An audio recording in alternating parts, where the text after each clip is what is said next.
As part of the San Francisco Bay Area, Alameda County plays host to the cities of Berkeley and Oakland.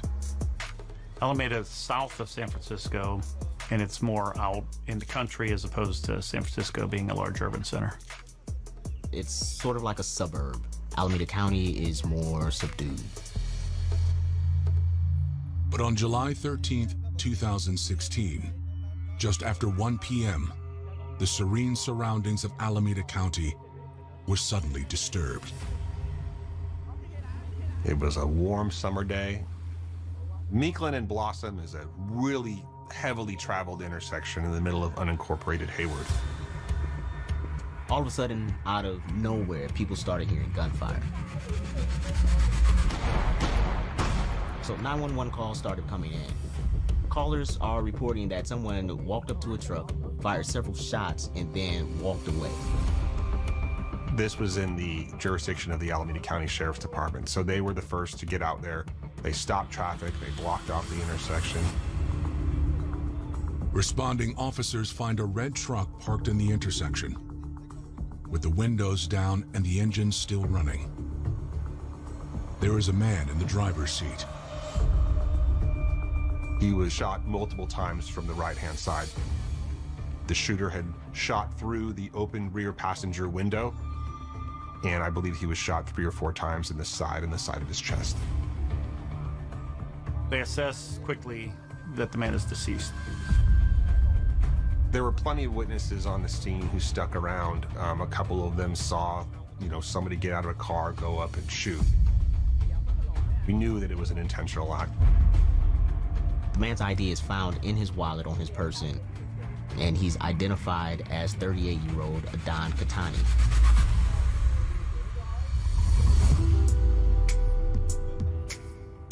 Adon Khatami was born on April 13, 1978. He was raised alongside his 3 siblings in San Francisco. His dad was Jordanian, his mom was Nicaraguan, and his mom's like super tall. I think his dad was short. His grandma was like the matriarch of his life and his family. Like, he respected her so much, and she was very classy, very put together woman. He would always, straighten up and make sure his shirt was buttoned, and, whenever it came to his grandmother and stuff like that. So he was definitely raised with like a lot of like morals and respect. When Adon was a teenager, his father passed away. I think that shifted his energy to wanting to protect and wanting to like care for his family. And I think that was like a strong drive for him throughout his life. Adon grew up fast after that. He became a father himself in his early 20s. He didn't stay in that relationship, but they remained friendly and decided to co-parent together. I met him actually for the first time when I was probably 16 or 17. And then years and years went by, and I kind of lived my life and was in my 20s and saw him again. He's so handsome. I just remember all the girls just all over him. So he's charismatic, to say the least. Monica and Adon eventually started dating.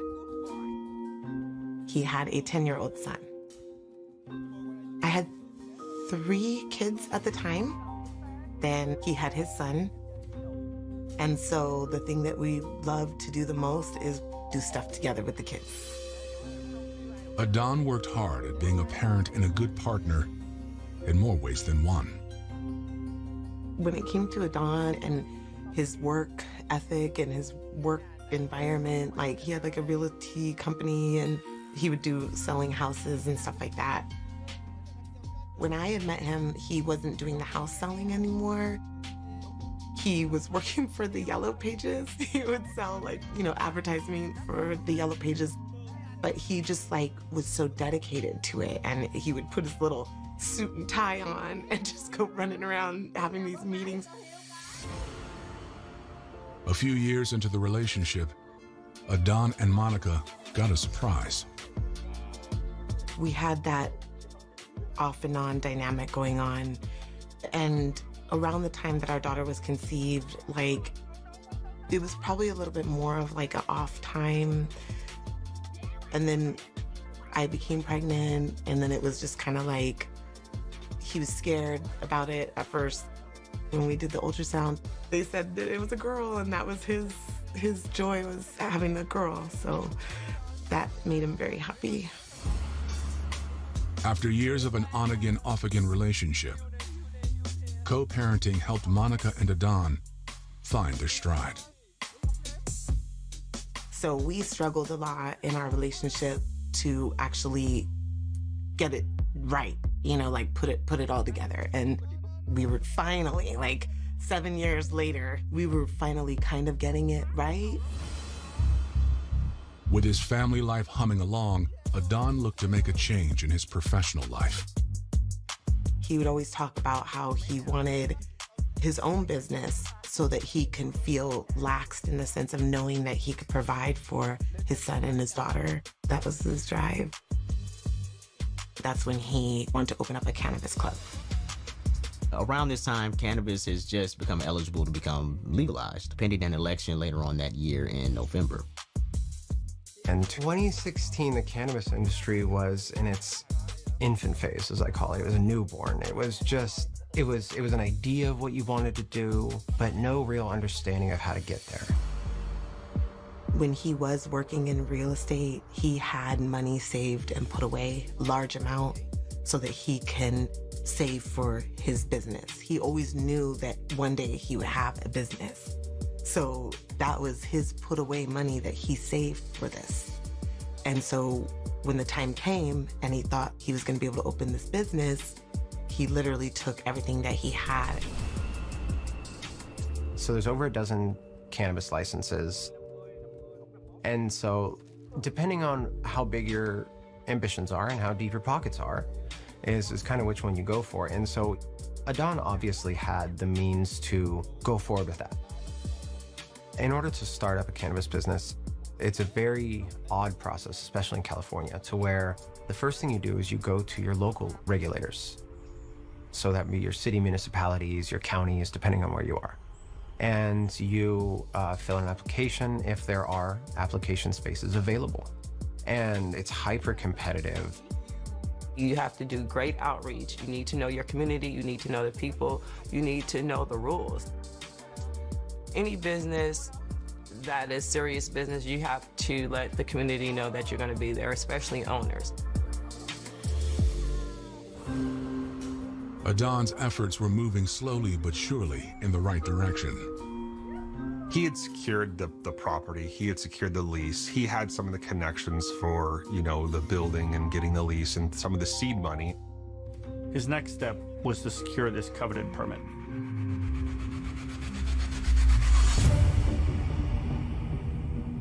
Before Adon can get his business up and running, he is savagely gunned down in broad daylight at a busy intersection. Adon didn't suffer. He was shot multiple times and died very quickly. There was no shortage of eyewitnesses as to what happened. It was very clearly someone running up to a car intentionally and shooting through the rear passenger window at somebody. Is this a road rage? Do they know each other? Why are you out here? What's going on? There are a ton of witnesses, and everyone describes the same thing. We knew the shooter had run out from the intersection and had gone into a neighborhood. It's a very large neighborhood. It's got streets that wind all kinds of different ways. It's not your standard, you know, A street, B street, first street, second street. It's a complicated neighborhood. So they needed to spread out the perimeter in there because, you know, it's hard to cover all those streets driving around because you can't just drive down one and see, you know, the whole block. So the perimeter that was set was pretty massive. Several of these officers work this area regularly. They're aware of the fact that there are quite a few cameras in the area. The sheriff's office had a permanent camera on Hank's Liquors, and within a couple of minutes, the deputies had a picture of the person who had done the shooting. The red Jeep pulls up, a man gets out wearing a white long-sleeve colored shirt, jeans, a Dallas Cowboys hat, and some white shoes. He's also wearing rubber gloves. You see him very quickly, intentionally get out of the Jeep with a purpose. He goes right up to the truck, he shoots, and then he runs away down the side of the liquor store towards the tracks. So you could see exactly what he was wearing. The description that went out from him was absolutely perfect. And the footage of the shooter fleeing the scene was able to be captured and distributed within, I think, 10 or 15 minutes of the actual shooting. His pictures being sent out to every cell phone of every sheriff's deputy that was called to the scene and looking for him. Helicopters, K-9 units, and patrol cars with the Alameda County Sheriff's Department launch a manhunt. The shooter runs right up and intentionally does this very quickly. You wonder why it happened. You know, was this a road rage incident? Had they got into it? Did they know each other? Did somebody cut each other off? That was completely unknown. It isn't long before a potential suspect is spotted. The image of the shooter fleeing the scene was sent out to all the sheriff's deputies in the area via, I believe it was an email, and they had the photo on their phones. And so as they're canvassing the neighborhood looking for it, they see someone sort of matching the description, clothing slightly different, no long sleeve shirt, like walking down the road looking a little sweaty. He was strolling down the street, you know, trying to look like he was out for a leisurely jog. In a situation where you think it may be dangerous, you don't want to let that person know what you know. So they engaged him in a way, hey man, what's up? How you doing? What are you doing out here? And then the person's answers started to not make sense. The shooter was pat searched and made sure he didn't have a firearm on him, but as it was not certain he was the actual person yet, they pull some rubber gloves out of the back of his pocket. And I'm like, what are those doing there? Because the shooter appeared to have been wearing gloves as well during the shooting. They place the man in the back of a patrol car. As the shooter's sitting in the back of the patrol vehicle, he's actually trying to make a phone call to somebody, and the deputies saw that and took his phone away from him. He tells them that his name is Johnny Wright and he is from Memphis. He was forthcoming about his name. He told them who he was, told them where he was from, and then he was brought back to the station to be interviewed. Johnny doesn't admit or deny involvement in the shooting. But what he does say gets their attention. He agreed to speak with the police and the detectives on the case, and then very coldly said, I don't want to talk anymore. Can you get a DA in here so I can sign up for the death penalty? Which is a very odd thing for a suspect to say in an interview, basically asking to plead guilty and get, you know, what would have been beyond the maximum punishment in the case before ever having gone to court. He appeared to not have any remorse or regret. He didn't appear overly emotional. He didn't appear angry. He appeared that he'd taken accountability for what he did. He knew he was caught, and he knew he was, you know, going to go to prison for a long time. Johnny is arrested and charged with murder. Detectives know that they have the shooter, but there's still a lot of questions. Why is he in California? Why did he shoot a Don? And who was driving the getaway car? Near the crime scene, the search continues for the red Jeep. Two detectives were able to see the red Jeep pulled into a parking space and a young lady standing right outside of it. She's standing there smoking a cigarette with her phone out. When the police approached the driver in the red Jeep, she was a little guarded, a little not uncooperative, but not really forthcoming. She was giving very limited answers. Who have you been with today? Oh, my boyfriend. Where are you from? I'm not from here. She identifies herself as Chariot Burks from Memphis, Tennessee. Her not being from the area and also being from Tennessee became pretty suspicious, and at that point it was pretty obvious that two people were connected, that this was the red Jeep that he got out of, and that they were both happened to be from the same state. Chariot Burks agrees to come to the station for questioning. She admits that she is in a relationship with Johnny Wright. He is her boyfriend, and Johnny had asked her to join him on this last-minute trip from Memphis to California. She stated that Johnny told her that they were coming to visit one of his relatives, and she didn't know anything about the shooting. She admitted to being the driver in the car. She gave varying accounts of, what she knew, what the reason was that he got out of the car, whether she knew he had a gun or not. At first she was saying, I didn't know he had a gun, but then I might have heard it rack. I don't know what it was, why he got out of the car. She said he just told her to drop him off at the intersection. She didn't see any shooting, but she did hear shots. She said she has no idea who Adon Khatani is. Nonetheless, detectives are confident that both Chariot Burks and Johnny are responsible for the shooting. She was interviewed and Mr. Wright was interviewed, and the case was then presented to the DA's office for charging, and they were both charged with the murder of Adon Khatani.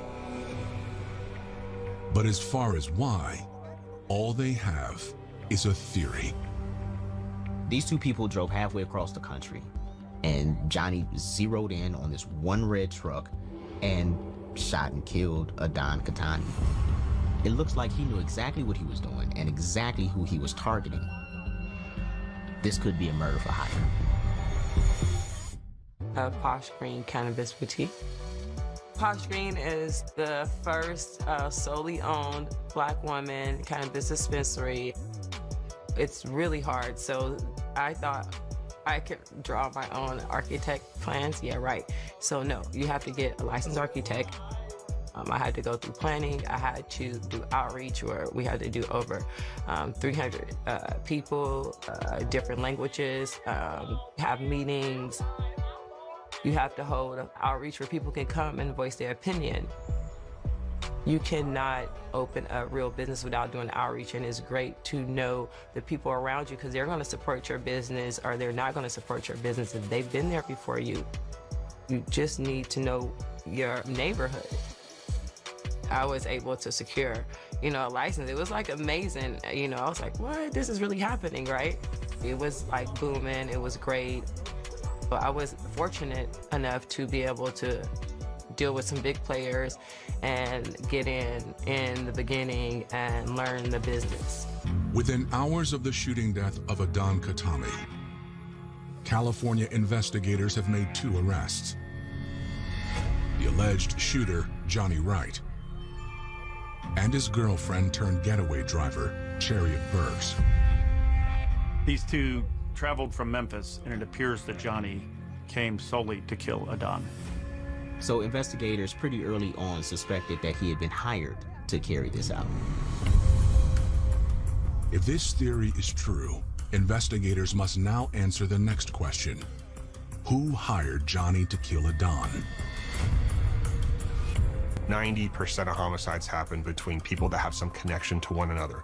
So the logical thing to do is to look for people that they may have had some conflict with, whether it's an ex-boyfriend or ex-girlfriend or anybody in their life like that. So the detectives are going to go around and interview those people and see, where they were, what they knew about it.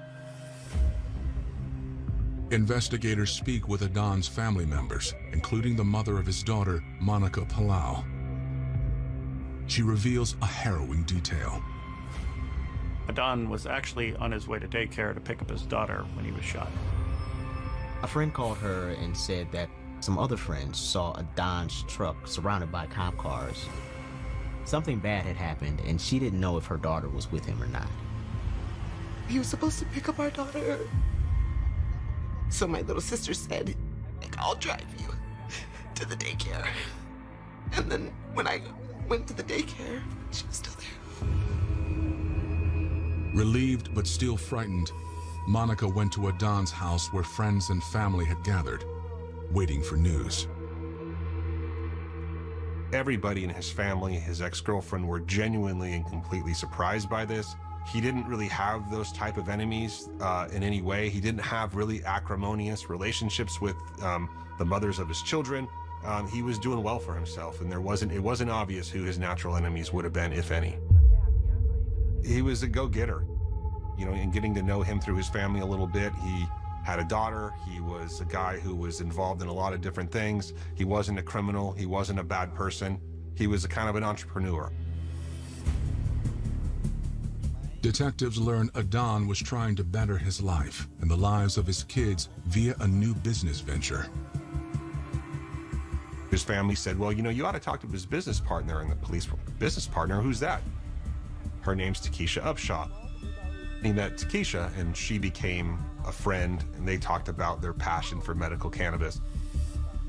No other small business startup requires this level of scrutiny. So trying to juggle all of this is more than usually one person can handle. I think that's where Adon ran into. I think that he ran into a situation where he just realized it was so much. And that's where Takesha came in. You gotta shake hands, you gotta smile, you have to be definable. And she was good at that. The community can be your greatest cheerleader or they can be your worst fear. She had a face, she dressed the part, she really went for it. And people love that. Adon's job was behind the scenes, where he provided a much-needed cash flow. It cost quite a bit of money to get in. Minimum $250,000. You're talking about leases, insurance, licensing fees that can be a lot on their own, especially local licensing. His back of the business was him funding like everything to get it going, everything to get it off the ground running, any type of fundraiser stuff or anything that they needed. That was his position. Her position was the light, the spotlight, the front and center. So they were able to come together. She had what he was missing, he had what she was missing. It sounded like a great partnership. He had secured the property, he had secured the lease, he had some of the connections for, you know, the building and getting the lease and some of the seed money, and she was kind of the public face of it. But Adon's family reports that after several months of momentum, the partnership started to sour. He was approaching me and he was just like, I feel like she's kind of being distant. She's not really responding to my calls and stuff like that. They had an important date coming up where they would learn if they got the permit from the Planning Commission, and he was panicking. He got very concerned, and he went to his uncle, I believe, and who'd worked with him in real estate, and they were looking at other options, and that's where they came up with this buyout offer. They thought they were going to get a permit. They had people in the city telling them, we're going to help you get this permit. They thought that they were going to be able to open a highly lucrative and highly successful cannabis business in California. Those are businesses that make a lot of money if you can get a permit to operate one. As the date neared for the Planning Commission meeting, both thought that they were going to have a successful, valuable business. And at the time when their business relationship started to dissolve, Adon demanded to be bought out for over $1 million. You need to buy me out if you're going to do this on your own. His request was met with silence. Then she starts really ghosting, like ghosting. And at that point, he was just very frustrated because he couldn't get a hold of her. She wouldn't answer his phone calls, and he had funded like everything. As investigators ramp up the interviews, the next order of business is clear. All of this new information about Takesha Upshaw is really concerning. They immediately start doing some digging on her, like, who is this woman?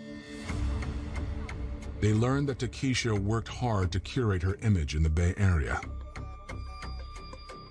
If you looked at her Instagram profile, you'd see a world traveler, somebody who was into, you know, yoga and things and was involved in the community, you know, was out there trying to push, I'm going to be the first African-American female-owned black, you know, dispensary in San Francisco, was very connected, volunteered her time with the NAACP, was connected to a lot of the who's who of San Francisco at the time.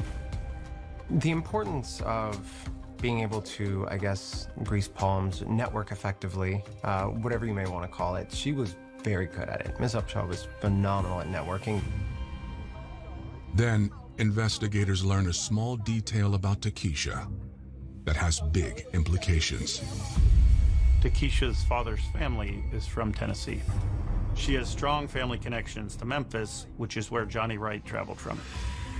It was not a coincidence. The shooter and the driver were from Tennessee, and that Ms. Upshaw had all those connections to family. As the man who allegedly gunned him down. The theory is somebody hired Johnny Wright to shoot Adon. Then they learn Takesha Upshaw is from Memphis, just like Johnny. It seems like more than a coincidence with all the money and reputation that was on the line. With Adon backing out of the business, was Johnny bought it to hitman? Johnny is behind bars and he's not saying anything. However, they have his cell phone. We get a search warrant. We download the contents of his phone.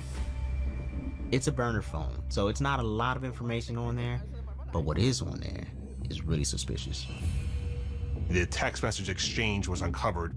Johnny saying, waiting for a deposit. As soon as it's complete, lights out. And then the other person saying, okay, I'm trying to get it to you. That became obviously very suspicious. And then the question became, who is this person that's exchanging text messages with Johnny Wright? So that became the focus. Where did this text come from? Who is it sent to? Who is on the other side of this? But the other phone number is also linked to a burner. And so we had to track that phone, not with the number, which wasn't connected to anybody, because you could put in Daffy Duck as your subscriber information, and that's not going to tell anybody anything. So then it became getting a search warrant for that phone and looking at the location in which these calls were being made from. So as the search warrant returns were coming in for the burner phone that was sending Johnny Wright text messages, then we find out that, you know, this is locating at Miss Upshaw's house. Most people will think that if you go buy a burner phone and you make calls on it, it's not going to ever really come back on you and be traceable to you. But we're going to get location information off of that. This opens up a Pandora's box. So now investigators are going to open up Takesha's phone records. Not only did her personal cell phone contact these certain parties in Tennessee, but that burner phone was also contacting certain people in Tennessee. And the timing of those, compared to when the burner phone was fired up, it's almost like it was obvious she had her personal cell phone in her hand and she calls someone and says, you know, I'm going to call you from my other phone now, hangs up that phone call, and then immediately uses the burner phone to connect with that person and then never uses her personal cell phone again. So it was like the handoff from her personal phone to, now I'm going to do some dirt.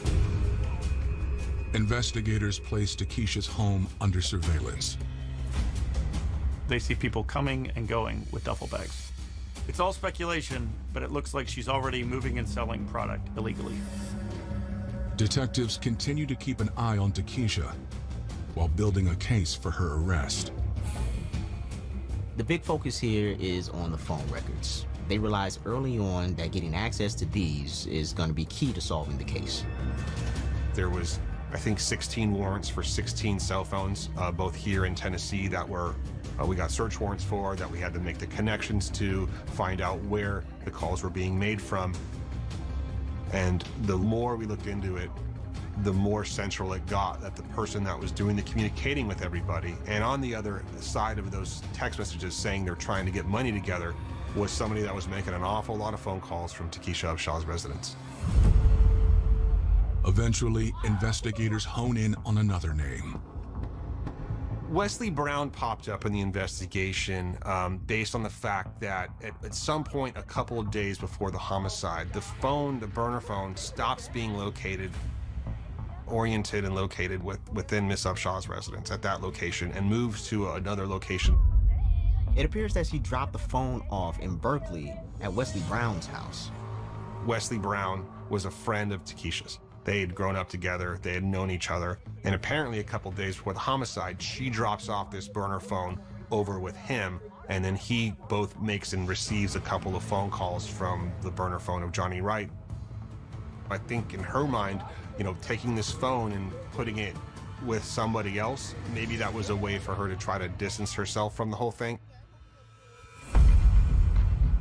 Almost 6 months after Adon was killed, investigators prepared not one, but 2 additional arrest warrants. They have motive, they have phone records. They have connected Takesha and Wesley to the man who shot Adon. They've already arrested Chariot Burke and Johnny Wright. Now they are ready to also arrest Wesley Brown and, more importantly, Takesha Upshaw.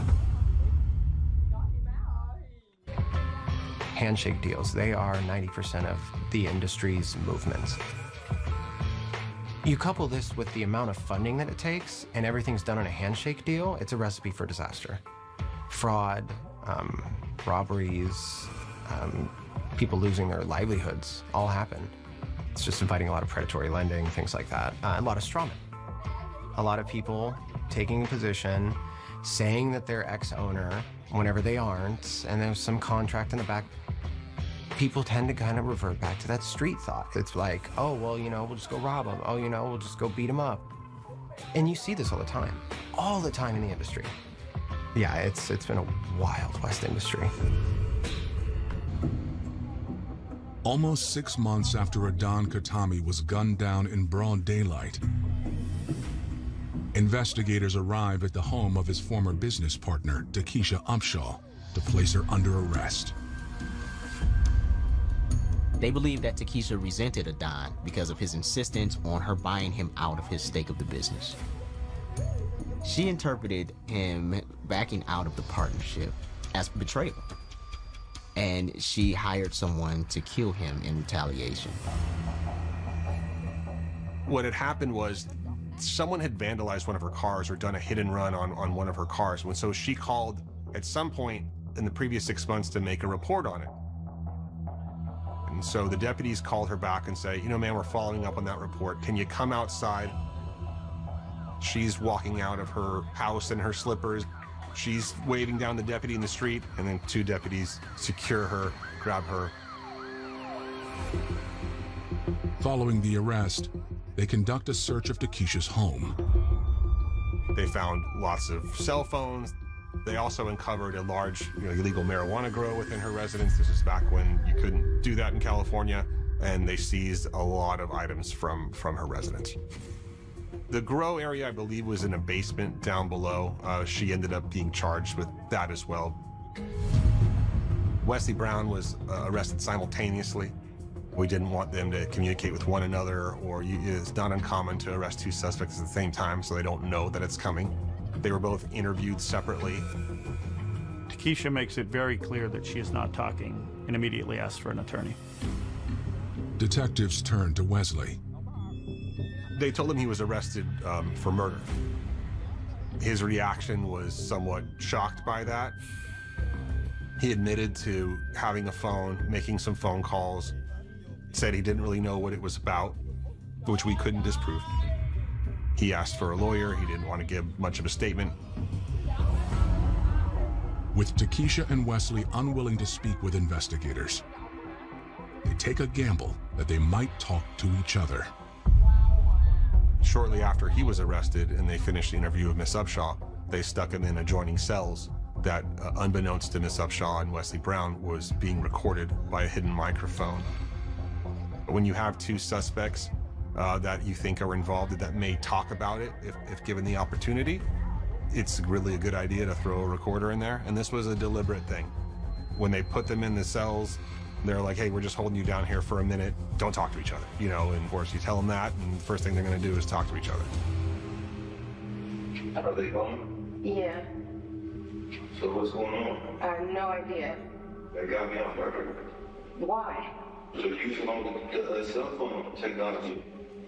They know what we did. They know everything. Don't say nothing. And his initial thing to her was, they got me on murder. And he seemed a little bit surprised by what was going on. And immediately she sort of told him, hey, don't talk, don't say anything. She wasn't surprised that she was being arrested for murder. I mean, I ain't going to, but they already know, Keisha. I don't think you should be talking right now. She's telling him, you shouldn't have said that. Don't worry, I'm going to get you a lawyer. Because very clearly he was a little confused by what was going on, and she was given the direction to keep his mouth shut. The recording happened about the first hour of them sitting there. At the end, they take them out and process them into the main jail, and the detectives, go grab the recorder and start listening to it, and it became a very helpful part of the case. Just the way people are talking to one another. Sometimes it's not what you say, it's how you say it. So the DA's office decides to file a murder charge, and once they did, we filed the charges and then joined all 4 defendants together. But that doesn't mean all 4 will see their day in court. All charges against Wesley Brown are dropped. We could not prove with the evidence we had that he knew that there was going to be a murder committed or that he was involved and had the intent to do that. So we dismissed the charges against him, the murder charges.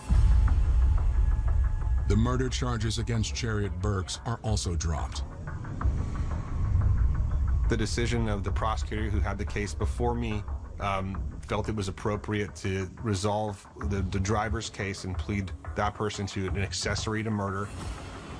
As for Johnny Wright and Takesha Upshaw, prosecutors take aim.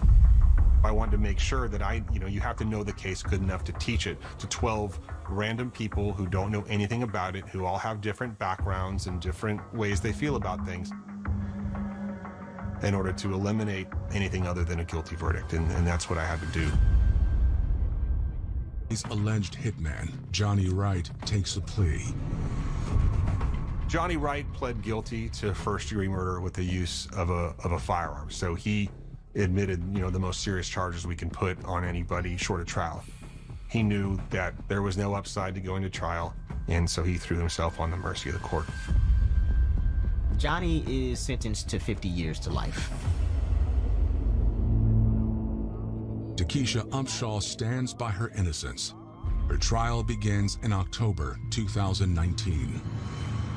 Ms. Upshaw, on one hand, is in the community. She's out there shaking hands, glad-handing people, putting herself out there, getting connected to folks, and pretending she's this upstanding person and this good business partner to a Don. And with her other hand, she's dialing up a hitman from Tennessee to take him out. It's a sinister thing to do. She's an evil person and a fraud. Prosecutors alleged that Adon wanted out, but Takesha didn't want to pay him the over $1 million he was asking. She wanted to get the permit, keep Adon's investment, and open a dispensary without him. Prosecutors rely on the cell phone evidence to prove Takesha's involvement.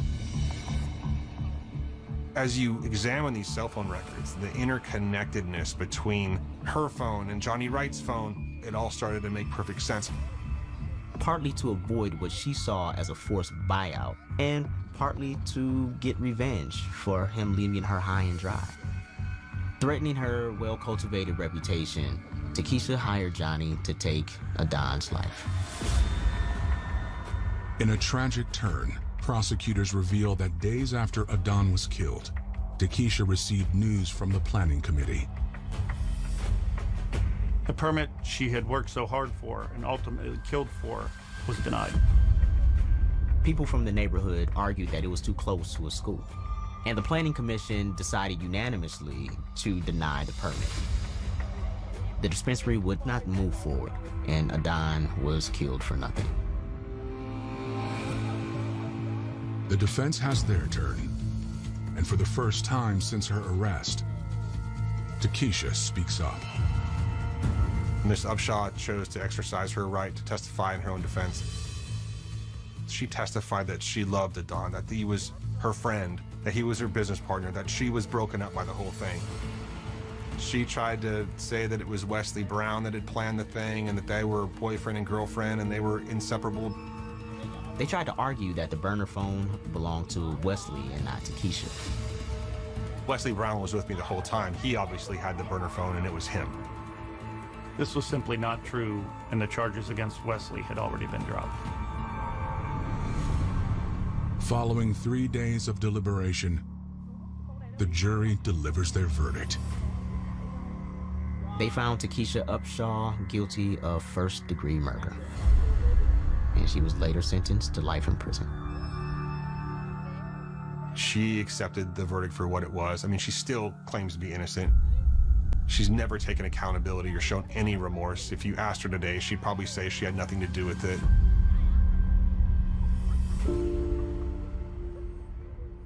Adon was a good person who wanted the best for his family. He wanted the best for his kids and wanted to be successful in order to secure that. He was a bright, vibrant soul, strong as a man and as a person and a father. He had such a positive vibe to him, like a want for more for himself and his friends and everyone. He always wanted just more for everyone. At its height, Detroit was one of the most powerful and culturally influential cities in the world. You have a lot of hard-working, middle-class workers in the city of Detroit. There's a lot of pride here about where we came as a people. When I say we, I mean African Americans, because the city of Detroit is primarily African American, one of the largest African American cities in the country. Detroit's reputation as an African American powerhouse took off in the early 1900s after Henry Ford launched his automotive empire in the city, attracting black workers from all over the South. Henry Ford is saying he's going to offer $5 a day, not just to white workers, but to all workers, which factories didn't do. So now you got an influx. Hundreds of thousands of African Americans will end up in the city of Detroit. Supported by a foundation of high-paying jobs, Detroit's African American communities flourished, and so did the city's music scene. Detroit's business districts began to brim with entertainment halls and jazz clubs. It was Duke Ellington. It was Count Basie. It was Benny Goodman. We don't think of jazz today as a popular form of music, but that's what it was in the 20s, 30s, and early 40s. By the 1960s, Detroit's music scene had become world famous, due in large part to one of its most acclaimed musicians and producers. Or soul, as it's called, is something that you feel from within and you do it spontaneously. Motown Records was founded in 1959 as Tamla Records by Berry Gordy. Detroit was already known as Motor City. Another word for city is town, so Motor Town.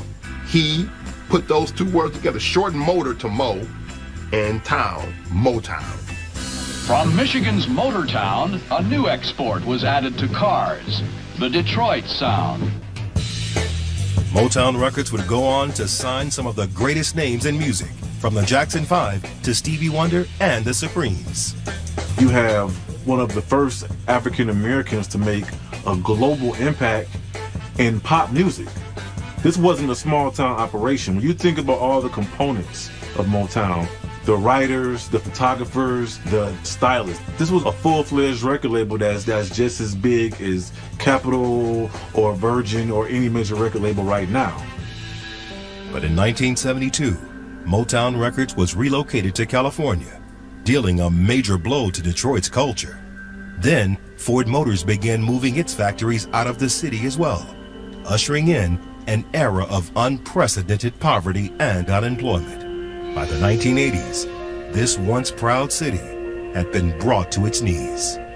The reality of Detroit in the 1980s, it was the middle of the crack era. It was ruthless, it was rough. You know, every neighborhood, it seemed like, had a crack house. And of course, if you got drugs, illegal narcotics, and a lot of money, you're gonna have a lot of violence.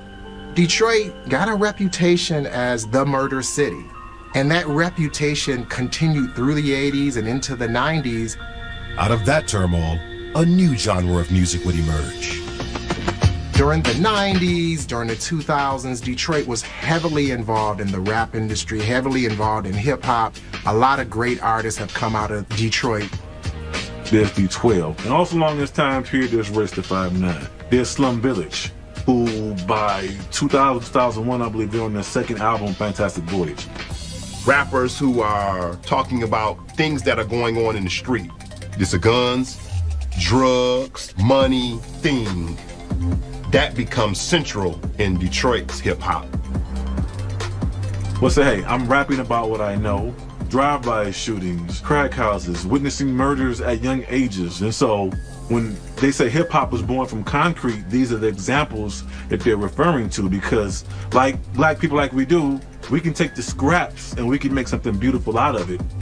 But in 2005, one of Detroit's most promising young rappers is brutally murdered in broad daylight, exposing a sinister plot of revenge and retribution that demands his silence, no matter the cost. On April 19, 2005, Detroit police are called to the scene of a shooting at a car wash on the west side. They find a silver Range Rover that's been riddled with bullets. We had some responding units to make the 7 Mile and Falls area near the car wash. They encountered a large crowd that had already gathered at a scene that's fairly difficult to contain. The driver is unharmed, but the man in the passenger seat isn't as lucky. He sustained multiple gunshot wounds. It was apparent that the passenger had lost his life already. When police identify the man, the reason for the crowd becomes clear. The victim is 28-year-old rapper Darnell Lindsay, better known to his fans as Blade Icewood. You're talking about one of the most pivotal rap figures in Detroit history here. You're talking about someone who was well known by the community. Blade just had the streets on lock. I mean, everybody wanted to know him or lie about being related to him, you know? Like, he was one of the biggest celebrities out. Darnell Quincy Lindsay was born on March 14, 1977. His love for music was apparent from childhood. I wanted him to grow up to be maybe lawyer, doctor, whatever, this big tycoon, you know. But it was, I guess, in the cards for him to go into music. He got involved in the rap game at a very young age. He wasn't just one of those, it was just a trendy thing. He knew what he wanted to do, and he put his mind on it and to it. He would talk about, hey, I'm gonna have that cheddar one day. I will make that money. He was always known as that type of person, someone who would be successful. He was writing raps, and it was just a different twist to it, the way he delivered it to the people. My dad talked about anything from the hardship to the glory of it to the fancy things to back when times was hard. Just anything, like touched on all angles. He always came to me to ask me my opinion because he knew that I would tell him the truth, good or bad, you know. So if it's good, it's good. If it's bad, it's bad. The first time he came to me, he was like, I want you to hear this. So I said, okay. And I told him, I said, it doesn't sound too good. So back to the drawing board he went, you know. And the next time he came back, it sounded good. The beat was on, the words were good. And I told him, I said, okay, I think people will listen to this. Darnell quickly rose in popularity, becoming known throughout Detroit by his stage name, Blade Icewood. That's when he started working with a rap group called the Street Lords. The Street Lords, they were a lot of members from all across the city. And so he was the center of that. He ended up gaining that notoriety because people were instantly drawn to him and his music was just right on point. Blade Icewood was not the first Detroit hip-hop artist to bring raw street content to the mic. But he was one of the first to do it with flair. From the jewelry and the buffs and the rollies, you know, that all started with Blade Icewood and what him and the Street Lords brought to the game, something new that wasn't around before. To this day, everyone does the Blade dance. The Blade dance was made popular in one of his videos. 2 fists up and in motion coming down. You'll see that commonly with football players. They'll do it when they hit the end zone. You'll see it with basketball players. In Detroit, you can't fake it. They're gonna be able to tell. And how real he was made everybody just gravitate toward him. And he was representing at a time where we didn't have many people representing for us and telling the Detroit story. And at the time, you had a strong push of Detroit rap making its way, and you had a whole community of people under the impression that Blade was going to be the one to take Detroit, put it on the map. But now, this promising young artist has been violently gunned down in broad daylight, and police begin the grim task of securing the scene. When officers arrived, they would have seen Blade seated in his silver Range Rover, seated in the passenger seat. He was seated in an upright position. He sustained a substantial amount of gunshot wounds. They immediately started looking around the area to see what kind of evidence they need to preserve, and they seen the shell casings around the car. The positioning of the shell casings shows how the shooter moved in the direction to get better angles. The manner, timing, and location of the shooting all suggest whoever shot Blade had come looking for him. 7 Mile is a very busy thoroughfare, and it's fairly open. That tells you that this was something intentionally done in public. In other words, Blade's death appeared to be a straight-up execution. The scene told that somebody approached this vehicle that had exact knowledge of who was in the vehicle, and they approached that vehicle knowing that they were going to attempt to shoot him. 7 Mile is an area of Detroit that has seen a lot of violence over the years.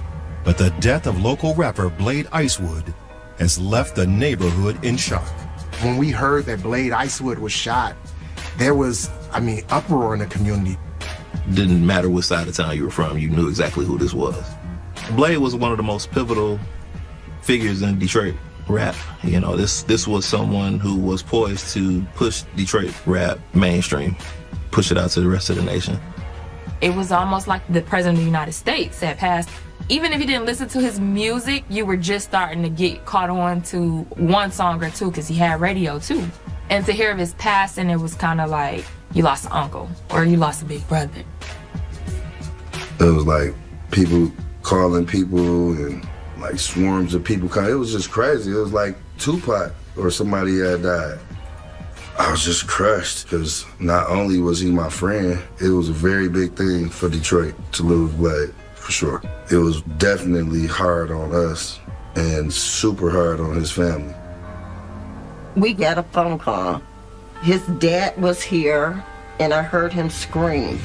It was like a scream I had never heard before, and I'm like, what's the matter? What happened? I went up there and I was talking to the police and I said, I just want to see him one more time. And they were like, no, we can't let you go over there. At that point, the officers are there to secure the scene as best as they can so that once the homicide detectives arrive and the units from Crime Scene Services, they can document everything as best as possible. Witnesses say they recognized the musician's vehicle the moment it showed up at the car wash. And apparently, so did the shooter, who approached the passenger side where Blade was sitting. There were variations in the actual physical description, but a male of average height, lighter complected. A lot of them said that he was stocky in stature. He was clothed in like some kind of brown pants. Some people described it as like khaki, like Carhartt, or a jogging suit. There were some reports that he just walked up and started shooting. And there were reports that there was a conversation or argument that ensued. And that was never really cleared up. Police determined the gunman fired a total of 17 rounds. That many shots suggested that Blade's murder wasn't a robbery or a case of mistaken identity. It was an assassination. And as police soon discover, this isn't the first time someone had tried to take Blade's life. In September 2004, he was at his home in Oak Park, relaxing. Well, there was a home invasion. Someone breaks in, 2 guys, and unfortunately, he's shot multiple times. It's no doubt they meant to leave him for dead. He was meant to be killed. He described it in his own words that, he was shot with the K. That's not normally the weaponry that someone going in to steal something is going to carry around. AK-47 is a terrifying weapon. It does maximum damage from minimal rounds. Based on the weapon used, police believed from the beginning this was no ordinary home invasion. Just looking at that, you can surmise that it was a home invasion by definition, but they were going in there for a total different reason. Although Blade survived the assault, his injuries were extensive. He took a significant amount of rounds in that shooting. Unfortunately, he was left paralyzed from the waist down. Doctors told Blade he would never walk again. He said he'd rather be dead. He was like, Mom, you just don't know how I feel. The devastation that he experienced, you feel like half a person because half of you are gone, you know. At the time, there was speculation that Blade knew his attackers, but he refused to divulge their names to investigators. If he did, he risked being branded a snitch in the streets, something that could have destroyed his credibility amongst his fans. He was respecting the street code by not speaking to police. You know, no one wanted to snitch. And so Blade himself, he didn't want to talk about it. Because Blade refused to break the code, the motive behind why he was being targeted was just as elusive as the identity of his attackers. And so unfortunately, no justice was done. No one was charged with the offense. No one was brought to justice in that shooting. Blade did speak about it in his music. He made reference to the amount of shots he took from the rifle, the type of rifle it was. And he spoke about, look, I know what you did. You attempted to kill me, but I am still here, and I will continue to be here. Like one of his songs say, Mama say, keep your head up.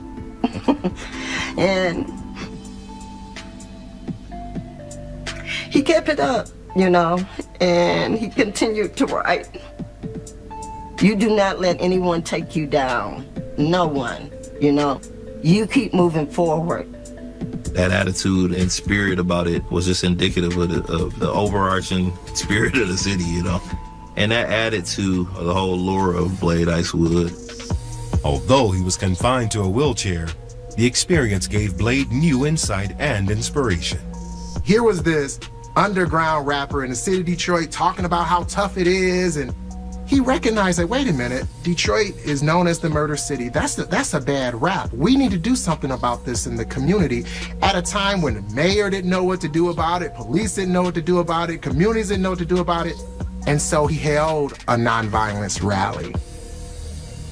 The rally was called the 7 Mile Stop the Violence Rally, and Blade was one of the headlining performers. You had a local rapper hold an anti-violence rally. That was powerful. And so that rally meant a lot to the entire city, not just East Siders, West Siders, Southwest Detroit, northern part of Detroit. It meant a lot to the city. And so people respected him for that. Now, just 1 year later, Blade has become a victim of the very violence he spoke out against. And it appears whoever tried to kill Blade before may have finally finished what they started. I just had a feeling something was going to happen. And I just had this pit in my stomach. You know, in the back of his mind and in the back of his family's minds and friends, they knew that there was a shooter still out there. And there was that fear that one day that person could come back. And unfortunately for Blade Icewood, that was true. As Detroit police search for the gunman who killed Blade Icewood, loved ones and supporters gather at his funeral to mourn their loss. At his service, I was like, who are all these people? Older people, even school teachers came. It was like, you know, I get these stories of kindness that he's displayed to people, and it just made me feel good. I only spent 5 years of my life with him, so I can't really remember my dad. You know, I was so young, you know, but I hear all the stories, you know, I can only imagine. It was a huge memorial. Everyone mourned the death of an iconic rapper who meant so much to the community. When we lost Blade, we also lost a piece of the city. And with that comes a desert town, like just flatline. It definitely was grief. I mean, loss of life is an emotion that you don't always know how to deal with. So imagine a whole city to have to feel that. And what was even tougher is at that moment, no one knew if we would ever know who the shooter was. When investigators tried to question locals about the case, however, they're met with the same wall of silence that Blade had stood behind after his first shooting. You had a lot of witnesses at the scene who observed things that were reluctant to come forward, especially on the scene. The same fear Blade had of being labeled a snitch was the same fear that kept many witnesses from speaking up. There was also a healthy distrust of police in general. The community had a lot of distrust of the police, and that was throughout the country. The African American community and its relationship with police and law enforcement has never been a positive thing. Oftentimes people in poor neighborhoods in the city of Detroit or cities that were similar felt that, hey, the police, they don't care about what's going on in the communities and poor communities. So sometimes people thought, hey, let's deal with justice between ourselves because the police didn't care. In the absence of any suspects, the media runs its own narrative. We're talking about early 2000s. We're talking about a young black man from the city of Detroit, a rapper, and people typically would want to or try to affiliate rap with negativity. The media, you know, when you had one black person kill another black person, unfortunately sometimes they wanted to instantly make it gang-related. Gang-related, I think, is always an oversimplification, and particularly in Detroit, because, you know, people that grew up together, they're not really gangs in the sense that you would think of, like maybe you might encounter on the West Coast and places like that where that kind of gang culture is popular. Blade wasn't never in no gang. They be trying to make the rap groups and labels seem like they're a gang, but that wasn't the case. It was never a gang. It was just a record label with some artists. But when the lie or the falsehood is sensationalized, you can't put all the toothpaste back in the tube. And so that theory ran and ran and ran It's tough and it does a lot of damage. We lose the human side and what he meant to his family. This man was a father and he was a husband. He wasn't this, person doing these negative things. How do I feel about people speculating, writing misrepresentation of my son's life? It angers me at times. The narrative itself was speculation. Whoever did their research did not research too well. The drug-related murder, the street gang murder. False narratives create false narratives, and they also create long-lasting tension. So you get further and further away from the truth, and it's harder to come back. Even though he's being dragged in the media, on the streets, Blade's death only amplifies his legacy. So there was a moment where you had to grieve, but then there was the moment of I want to make Blade proud now. So then you saw a lot of artists trying to recreate some of his music or the things that he made, or oh man, I can't imagine how many people reached out to his family to see if they had a verse laying around. Blade's story was not over. There was a level of superstardom, another level of national notoriety that was on his horizon that he was going to get to. But as police take a closer look at the previous shooting that left Blade paralyzed, they find his notoriety might have been the very thing that got him killed. As Blade's career started to explode, it's early 2004. He's being nominated for awards throughout the city, best rapper, best album, best song. He's experiencing the life. But unfortunately, there were people out there who were very jealous. As he grew in fame, he became a target. The haters came out, as they would say. Blade had Detroit on his back, the city as a whole, and so that added that additional layer of complexity to the investigation. I told him, if you get around people that are jealous of you, they will try to shut you down. There's no doubt in my mind. The evidence suggests that there was a rivalry going on and there was some bad blood. So far, Detroit police have been unable to identify any of the gunmen who had targeted Blade Icewood. But another fatal shooting in the rap community back in 2004 provides them with one of their first solid leads. So 2 days prior to Blade Icewood being shot multiple times in his home in September 2004, you had another local rapper called Wipeout, and he was actually shot as well. Downtown Detroit, there was a club. It was the Club Excess. Wipeout had come back to the city from Atlanta, and he was at this party at the club. The information that's there from that case shows that there was some kind of altercation, an argument outside of the club. And pretty much shortly thereafter, you had shots fired and he was struck and killed. There were witness accounts that Blade's truck was at the scene. It was even alleged that he may have been one of the people firing shots. A short time later, there was a home invasion at Blade's home where he was struck with gunfire.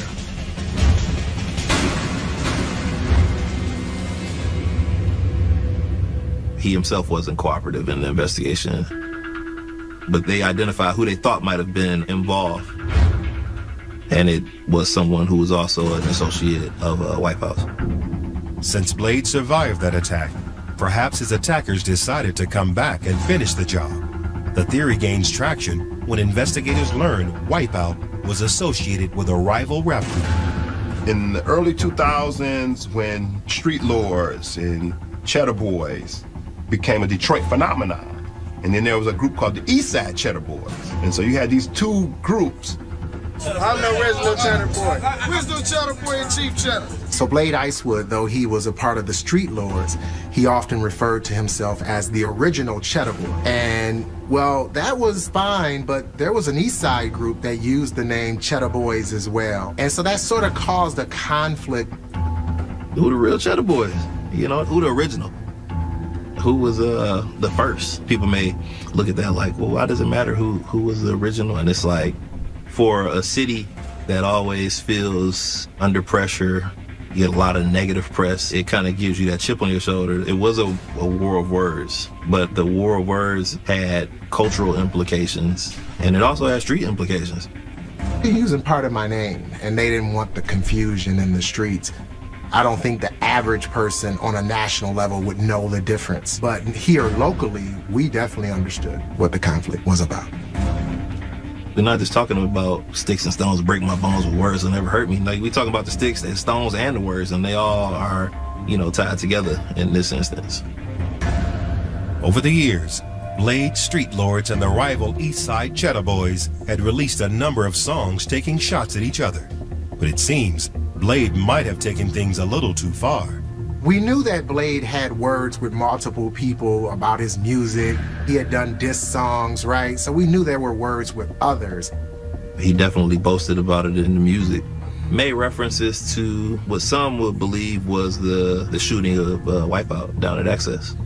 As law enforcement, you look at that information, it's not something that you're going to take in front of a prosecutor to get a warrant signed, but it is important to take that information in and put it in this place, in this puzzle that we're trying to put together, because it is a piece. However, despite the public feud between the Street Lords and the East Side Cheddar Boys, there's no evidence of any violence between the two groups. There was no doubt that there were people out there who were jealous, who wanted him dead, who did not care for Blade Icewood. But there was never any overt gang activity between Blade Icewood and the Street Lords or the Cheddar Boys versus someone else. In order to connect that, you would have to connect that Blade was somehow tied into Wipeout's shooting, which he wasn't. That was never corroborated by the police or any law enforcement agency. The truth, what my son told me. Mom, I did not do anything to anybody. And I believed him. I believed him. As the East Side Cheddar Boys are concerned, the rivalry was overblown. They claim they had nothing to do with Blade's death. Some of it was in fun, right? Because that's how the rap world is sometimes. It's music, it's fiction a lot of times. It's been said that Dad had reached a resolution before he passed away. And so whether justice would ever be served, the family was probably very afraid at that time whether or not they would ever learn who the shooter was. But investigators get a lucky break when the gun used to kill Blade turns up 1,000 miles away.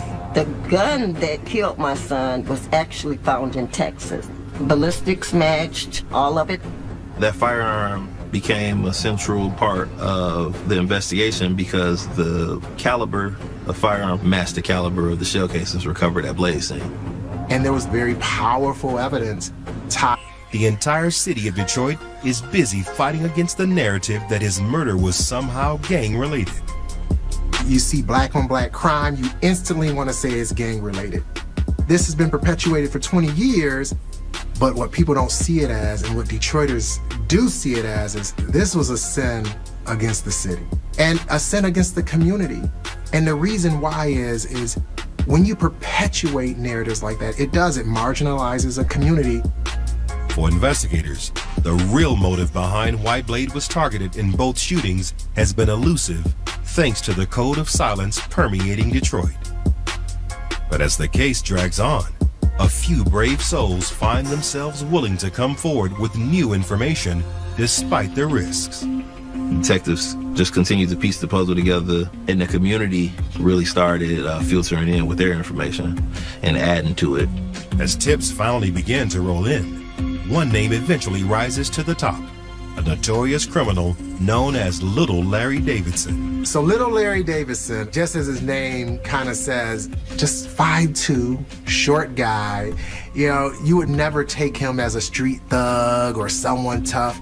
Had a reputation in the community as a hitman. But the community definitely understood his reputation and how, this was someone you did not want to cross.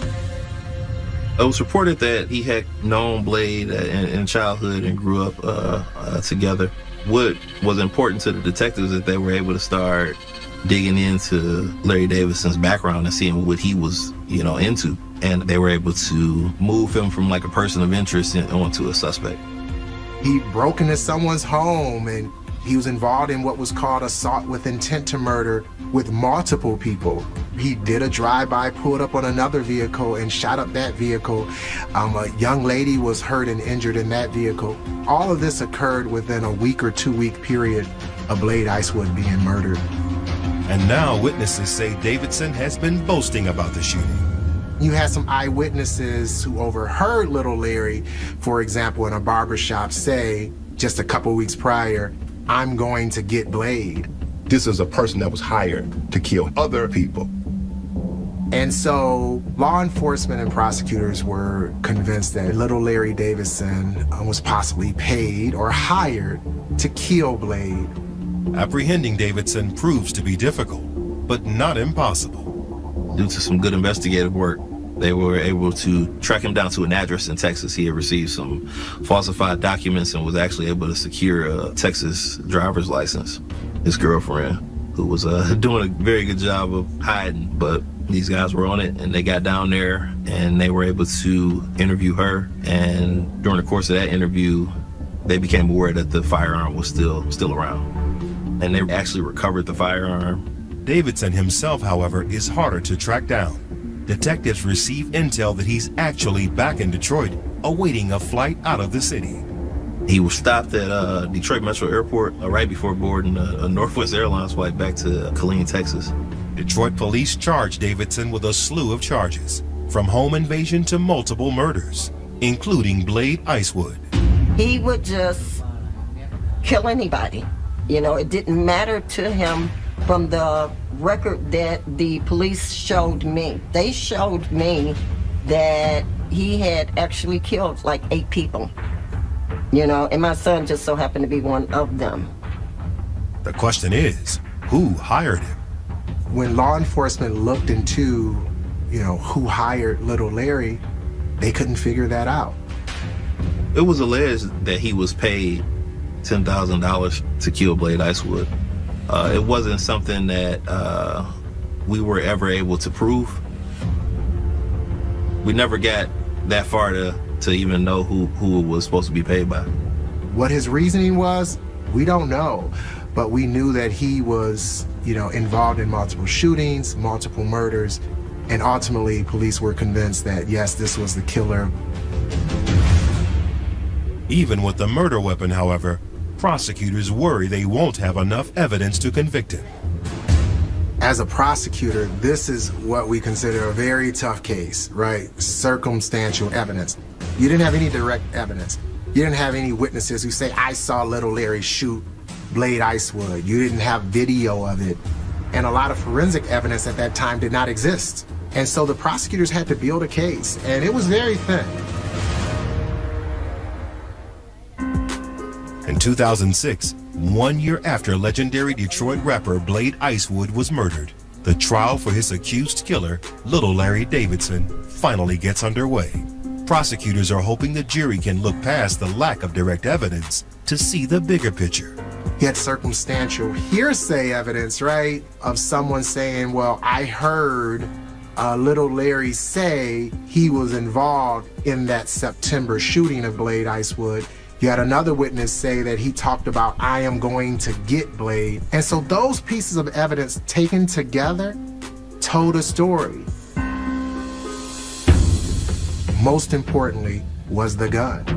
So Little Larry in these other offenses used a .45 caliber weapon, black weapon, which witnesses described in those other incidents, which was the same type of weapon that killed Blade Icewood. Ultimately, they were able to tie that weapon and gun to the shooting and murder of Blade Icewood. Notably, the gang narrative that's been dominating the media is never mentioned during the proceedings. This was a hit on Blade Icewood's life. And Little Larry did this. This wasn't drug related, it was not gang related. This was a hitman who was on a mission to kill Blade Icewood. We could ask why somebody would choose to take another life all day long, and you know, only Larry Davidson really knows that information. On April 6th, the jury provides its verdict. So Little Larry, despite the very thin evidence in Blade Icewood's case, he was convicted. As far as God answering my prayer, it was all concluded because the guy that bragged about doing that, he's incarcerated the rest of his life. He received life with no possible parole. So it's very safe to say he will never come out of prison or see the streets ever again. The shooting that paralyzed Blade remains unsolved. It is still unknown if little Larry Davidson was one of the gunmen that night, or if he only became involved later to finish the job. We'll probably never know whether the two shooting incidents were related at all. But people, you know, when you have one shooting and then another, people are gonna talk. I mean, to this day, some people are adamant, no, they were related. In the years since Blade Icewood's murder, rumors have continued to swirl about the true reason for it. But one thing is certain, Blade's legacy lives on in Motor City. I didn't fully understand the impact of Blade's death until years later as I started writing about more of the newer hip-hop artists. The men who were teens when Blade passed away, and you ask them who were they listening to, who was the inspiration, and they say Blade Icewood. Blade Icewood is a hero. Street Lords are heroes to me because they all came before me, and it's all a chain reaction. If the Blade never happens, then the next thing never happens, then when it's time for me to do my thing, it's impossible, you know? So a huge amount of respect for Blade Icewood. There are people that lost a piece of themselves that day when he passed away. There's a generation that can tell you what they were doing when they heard JFK die. Well, there are people here that can tell you to the second to the minute what they were doing when word reached to them that Blade Icewood had passed away. He meant a lot to Detroit. He meant a lot culturally, and now you see his impact 20 years later, nationally, the impact that he had. And Blade's ultimate legacy is his son, an aspiring rapper and producer who performs under the stage name Lil Blade. There's no bringing Blade back, but you can have a Lil Blade remix 2.0, got his own flavor. I am the son of Blade Icewood. It's definitely hard living up to a legend, but, you know, as time goes on, it just becomes a part of your daily life, you know? I hope my father would be very proud of me because I put in a lot of hard work, and I definitely didn't take the easy route with this. My goal was just take it to heights he wasn't able to take it to. What made the Blade story so much sadder is how close he was to national success. Like, it was right around the corner. And not only would that have been changed his life and everybody around him, it would have changed the city forever too. Once you're legend, you're legend. The impact is never dying. The music never dies. The influence doesn't die. We lost him in the body, but he's still here in the spirit. I just miss him, period. I've listened to a lot of his music since he's no longer here, just to hear his voice. But the legacy living on and on and on, and all these people loving him, still listening to the music. He did what he set out to do. He really did, you know, and he made his mother proud. He really did.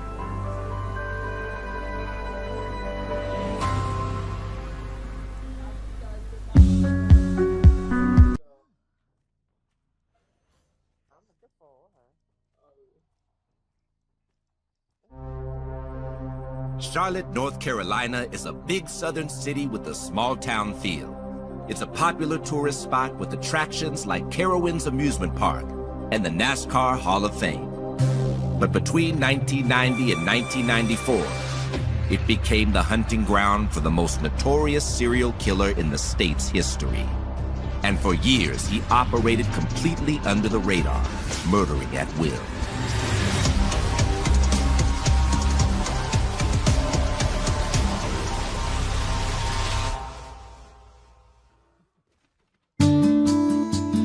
Known as the Queen City, Charlotte, North Carolina was incorporated in 1768 and named after the Queen of Great Britain at the time.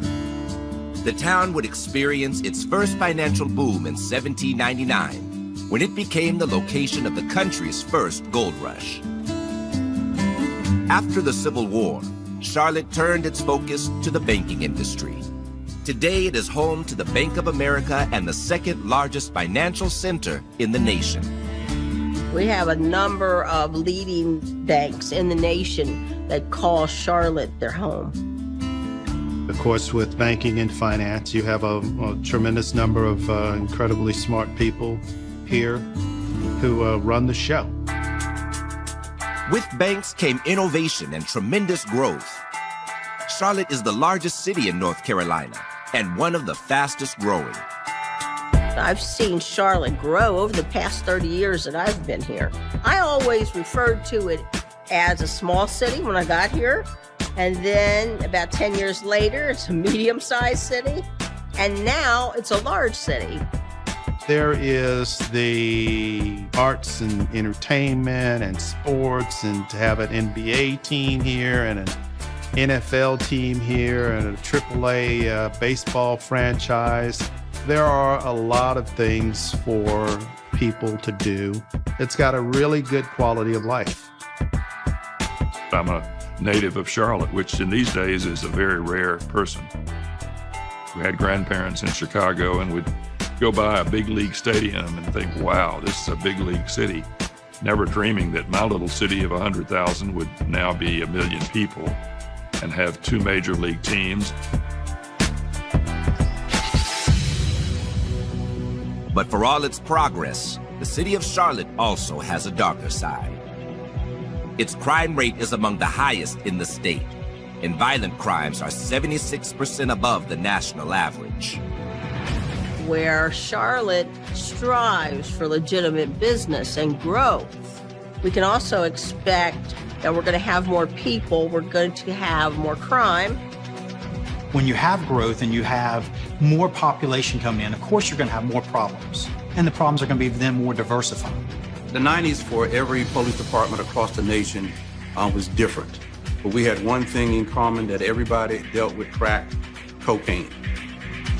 It was the war on drugs. You get cocaine and you cut it down to what you want, and you put different additives into it, and you do it in your own home. So with that type of drug and the ease of cooking it at your house, have more violent crime.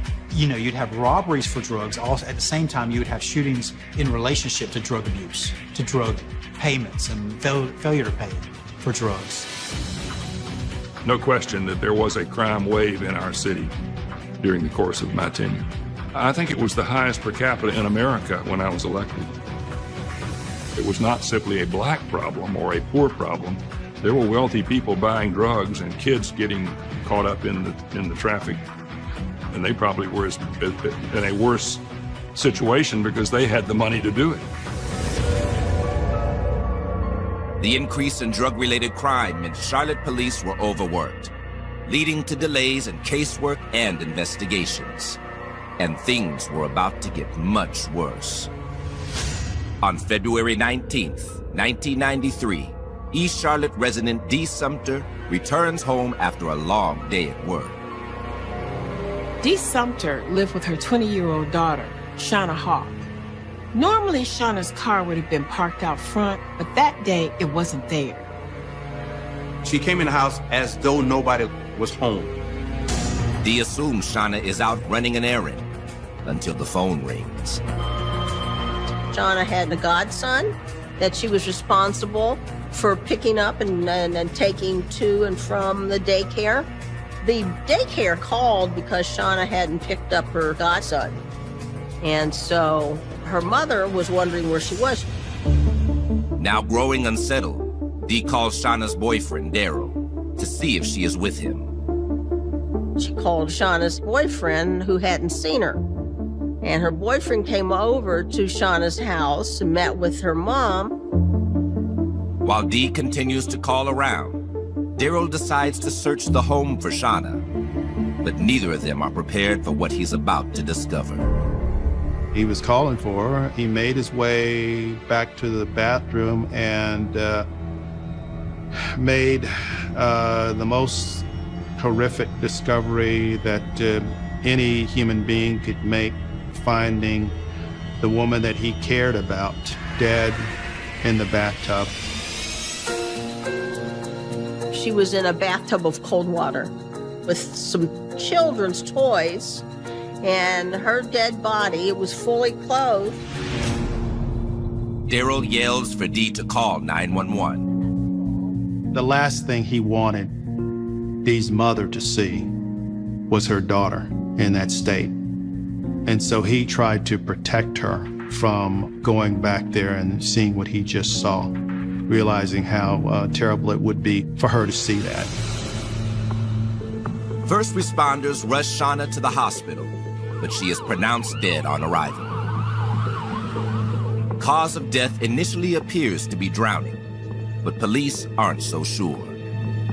There were no obvious injuries to the body. There were no head wounds. There was no blood on the body. So they couldn't tell whether she had fallen or slipped in the tub or what actually had happened to her.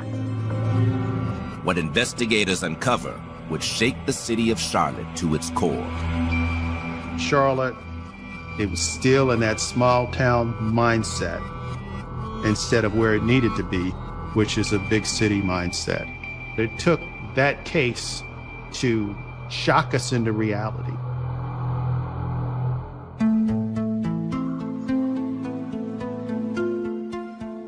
Born in 1972, Shauna Hawk was the rock of her family, the person everyone would go to whenever they had a problem. Shauna Hawk was a very decent young lady, very well thought of. She was getting her education. She was a church-going girl, and she was loved. When Shauna's mother and father separated, Shauna moved to Charlotte with her mother, while her brothers stayed with their father. Shauna was an amazing young lady. She was Dee's only daughter. She was the apple of her mother's eye. Shauna had dreams of becoming a paralegal, so she enrolled in a local community college. She was going to school at Central Piedmont University over here in Charlotte, very well-respected community college. And she was also working at Taco Bell. When Shauna started dating Daryl, her future looked bright. But just 1 month later, Shauna would be found dead in her home under mysterious circumstances. And detectives want to know why. We have to do a timeline to backtrack about 48 hours. Shauna's schedule that day was typically busy. After dropping off her godson at daycare, she'd attended 2 classes before working a shift at Taco Bell. She lived a normal day and nothing outstanding or stood out that day. But now Shauna is dead and her car is missing. The missing vehicle was hard to get past because the mother said Shauna wouldn't just give somebody the car. We believed that there was some foul play, and so we put out APB hoping that we would have found somebody with the car. Investigators searched the home and the crime scene, but can find no evidence that points to a struggle. It was almost like that home was set up like you're peeling back layers, so to speak, because you come in the home, everything looks normal, nothing to give away the horrific secret that lies within. We didn't see anything that appeared to be a struggle, a fight, or even a burglary. She came home and was killed. As an investigator, if you don't see any signs of forced entry, your first thought is, well, the victim must have allowed the perpetrator in. To an investigator, this means one of 2 things. 1, she had some kind of really weird accident, or 2, she may have known the person that did this to her. The answer is revealed the next morning when the medical examiner conducts an autopsy. The authorities determined that Shauna Hawk had been strangled. When the medical examiner comes back and tells us that she is strangled, then we got a problem. That changed the whole thing. Then we go back and tell Dee, we got a bigger issue. Your daughter is now a murder victim. You just don't strangle a person and they die. You know, it's gonna be some kind of fight. And so we were hoping to get some DNA from underneath her fingernails or some DNA from around the scene. But the killer seems to have gone to great lengths to make sure they left no evidence of the crime. We did everything that we can possibly do at that time forensically. Well, it's the lack of what we found. There wasn't a whole lot of evidence. We got a toy in the water, and that's the scene. This killer was very meticulous, didn't leave any evidence behind. Neither investigators nor Shauna's friends and family have any idea who would do this to her. But one thing is clear, this wasn't a random act of violence. You start asking the questions and finding out, did she have any enemies? Who would have wanted to harm her in some way?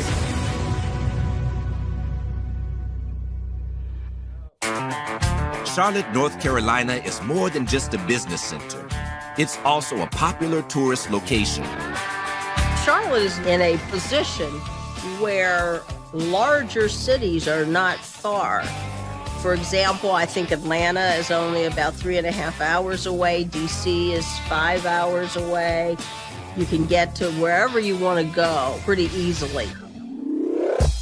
Locals tend to find pleasure in the hidden gems.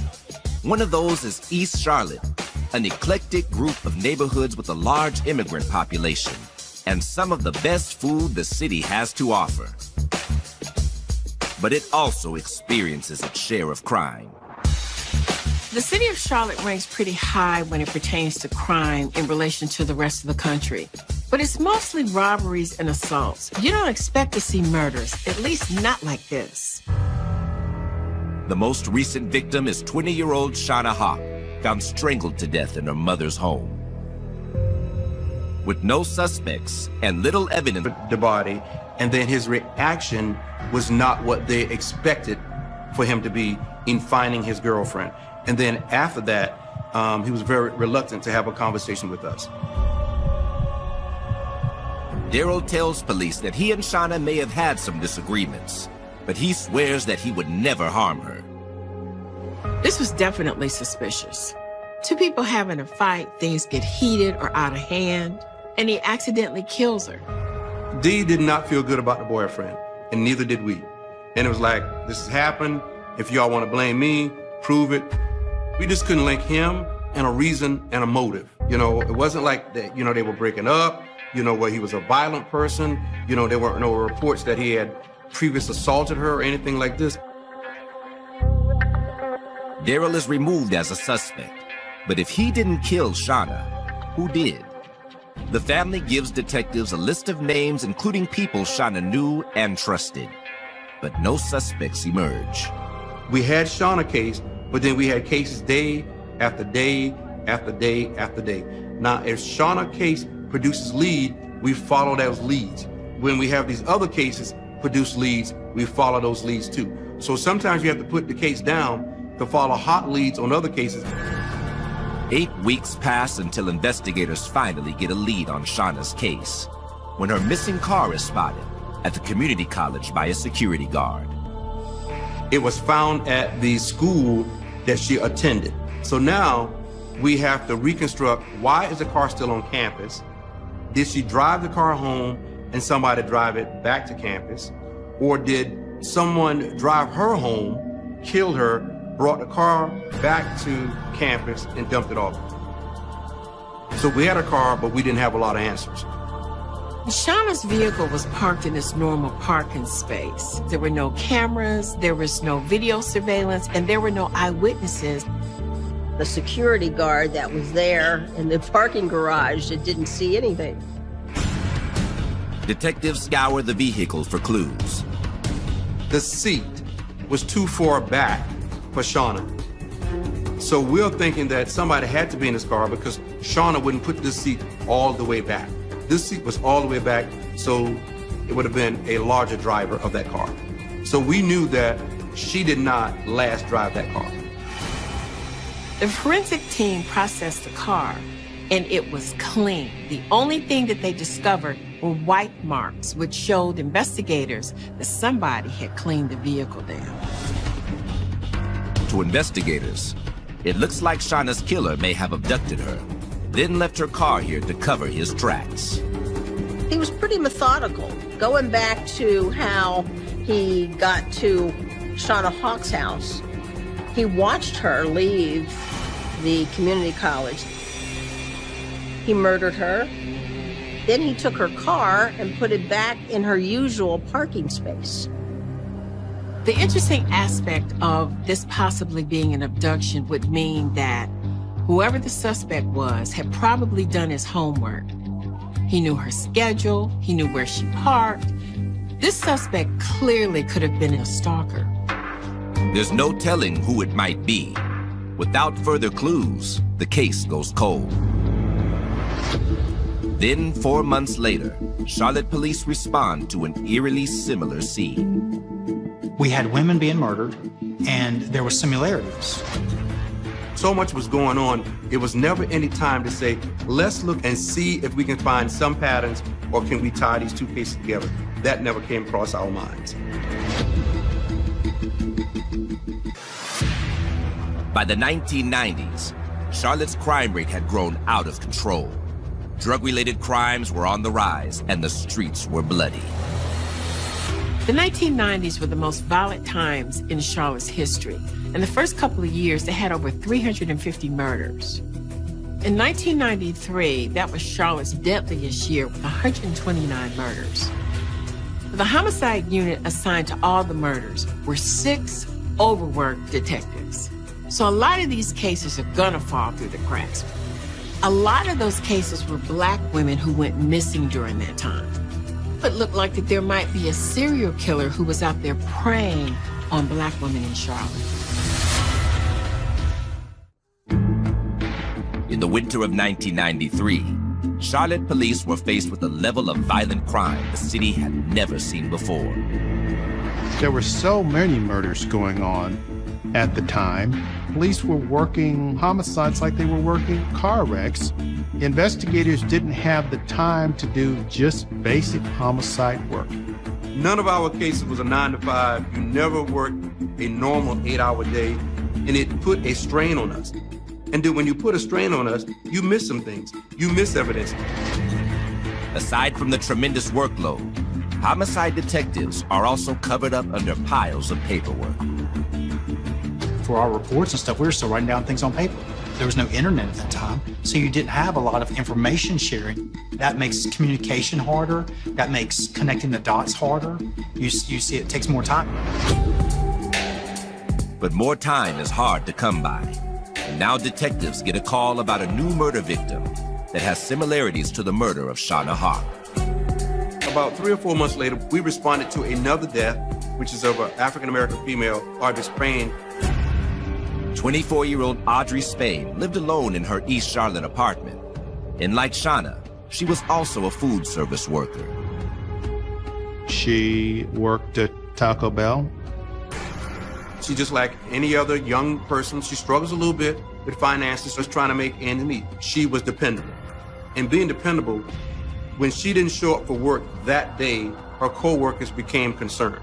And then somebody says, call 911 and give them those details and said, hey, can you go by this address, check on this young lady. When officers visit her apartment to perform a wellness check, they discover Audrey had been strangled and left dead on her bed. But she had a ligature in the form of a towel around her neck. Both Shauna and Audrey had been killed in their homes with no signs of forced entry. When you see a scene that is not disturbed, we always want to say that's somebody that they know. You don't have a damage to the door. The locks are solid. You know, did they have a key? Detectives followed leads on 4 possible suspects for the murder of Audrey Spain, but none of them pan out. After several weeks, her case also turns cold. Then, on September 15th, 2 months after Audrey Spain's murder, 20-year-old Michelle Stinson is found dead in her home. In her apartment complex, we had a lot of issues over there. We had the drug uses, we had the homes broken into, so it wasn't the greatest neighborhood. I remember arriving on the crime scene, a lot of people there, a lot of yelling, a lot of screaming. Michelle's body is located on the kitchen floor. She has been stabbed to death, and she has a ligature around her neck. Detectives note that Michelle appeared to have struggled with her attacker. We believe that, you know, her assailant and her got into an argument or something, and it was a bad fight. And the fight went on to where she had to be stabbed to end the fight. Also in the home at the time of the murder were Michelle's 2 young sons. What I remember about that more than anything else, her 2 sons were still on the scene. And her 2 sons, when we got there, were sitting in the middle of the bed, one holding the other, and they're looking at a cartoon. And there's cereal all over the floor. We believe that her boys simply thought that she was asleep. They killed her while her kids were home, and they left. We know that was a lot of anger, a lot of hate, and a lot of rage. Michelle is the 3rd black woman strangled in 8 months. Could the city of Charlotte have a predator stalking its streets? Investigators still don't see a connection between any of the victims. Police didn't have a whole lot to work with. There wasn't any physical evidence at any of these crime scenes. These murders occurred months apart. They never saw these cases as connected. For the next 5 months, there are no further developments in the 3 cases. But the new year will bring a new rash of murders and propel the investigation to a new level of urgency. They want to get that person off the streets so that they don't do it again. We are sick to our stomach. We had a problem. He's a sadistic killer.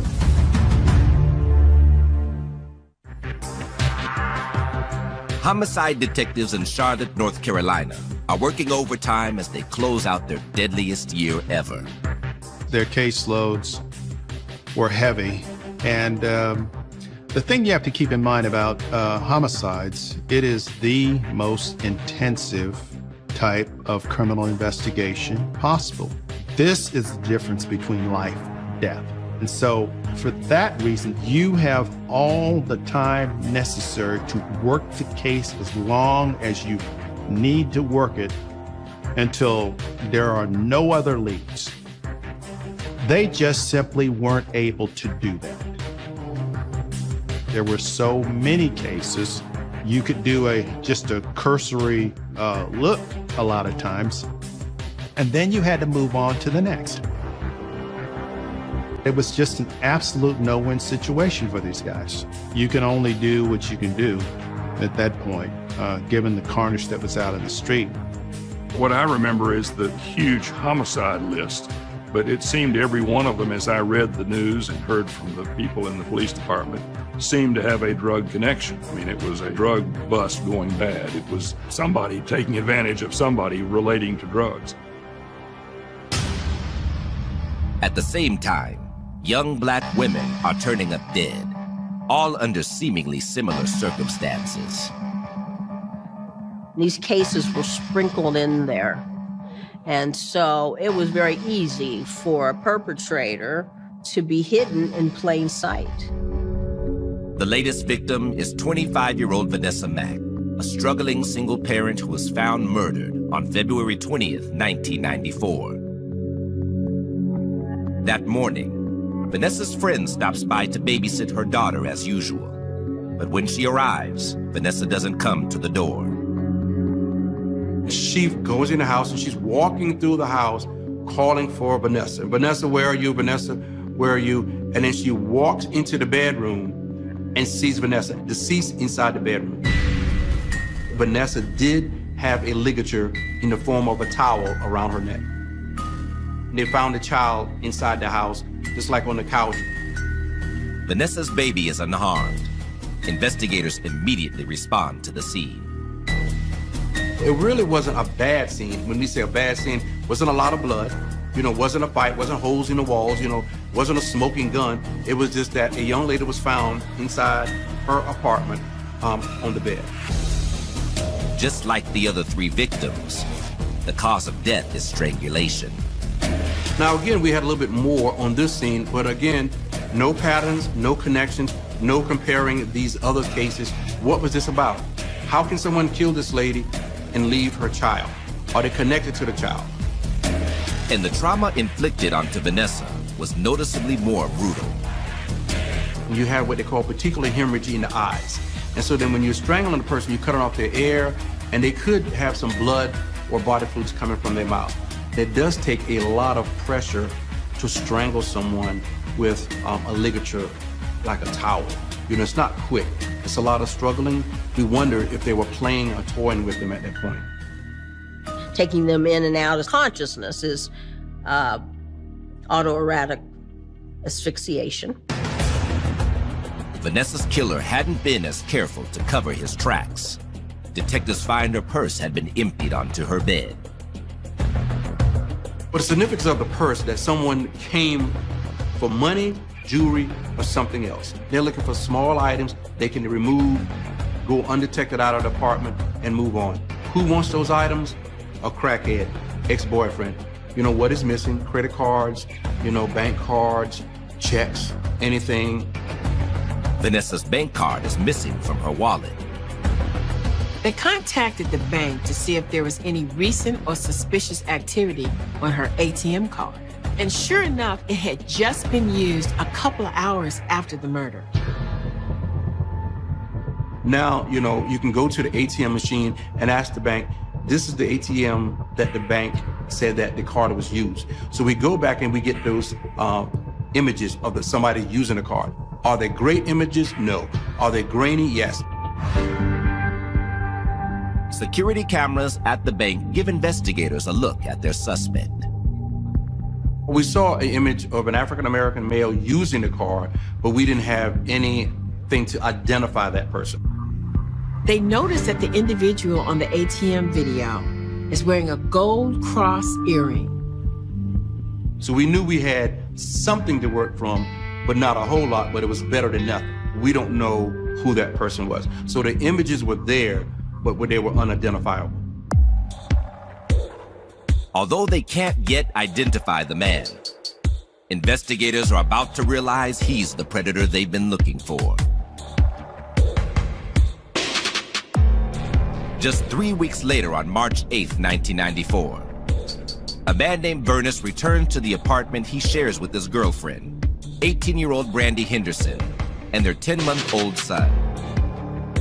My boyfriend worked just down the street, but he came home and, you know, coming after work and found her deceased by the bed.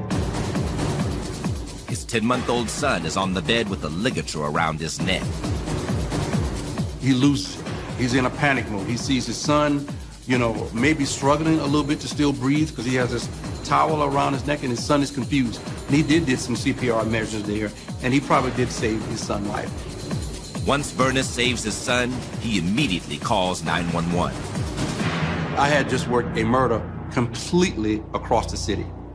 And I was about to go home, and the detective called and says, look, man, I need some help over here. We get there, and it was a bad scene. It was a lot of struggle, a lot of fight, because of the way her face looked. You know, there's a lot of particular hemorrhage. You know, we can tell that, you know, somebody really fought with her there, and we knew that she fought. The cause of death? Strangulation.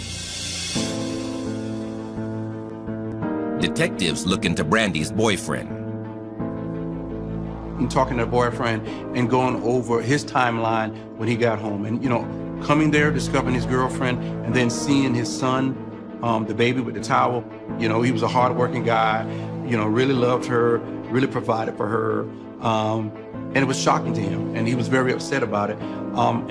And I have to say, we never really believed that he was a strong suspect because of his demeanor, you know, on the scene, his willingness to help.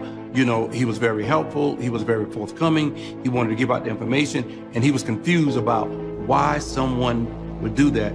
And he was very honest and general about what he was doing. Detectives take a step back to examine the crime scene, and for the first time, make a connection. For the very first time in probably a year and a half, most of the homicide unit is there together. We're standing there, we're all tired, we're all overworked. So we're having conversations about the scene. We're having conversations about the victim. And then during that conversations, somebody else mentioned well, I had one like that too. Or I had something similar to that. What do you mean you had something similar to that? Well, I had a person who was strangled. Strangulation is not an everyday thing that you have in homicide. So at that point, it was time to pull the big red handle because we believed that something more was going on. We knew that we had a problem at that moment.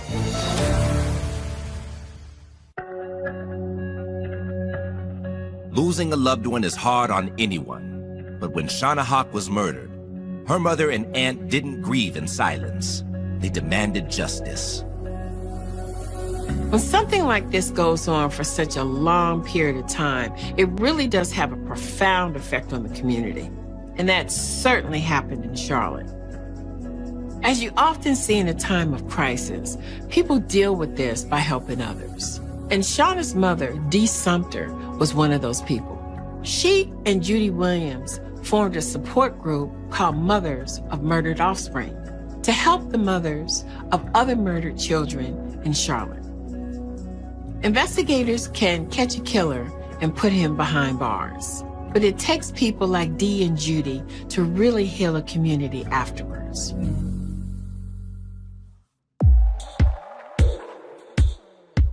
Homicide investigators have just uncovered a connection between a series of strangulations in the Charlotte area, while on the scene of the latest victim, Brandy Henderson. Detectives call in more reinforcements to comb the area. We're getting more people to help us. We're calling for more of the troops to come out, and we do what they call a canvass. A canvass is where you knock on every door, talk to everyone, document who's inside the apartment and who's there. Meanwhile, detectives speak with Brandy Henderson's loved ones to see if they can provide any leads. Her cousin explains that he was on the phone with Brandy when someone stopped by her apartment. In talking to her cousin, he's going through the scenario. She doesn't seem upset. She doesn't seem excited. He doesn't hear anything unusual in the background. And it's almost like, oh, it's you. It was nothing outstanding or any panic about who Brandy was talking to while she was on the phone with her cousin.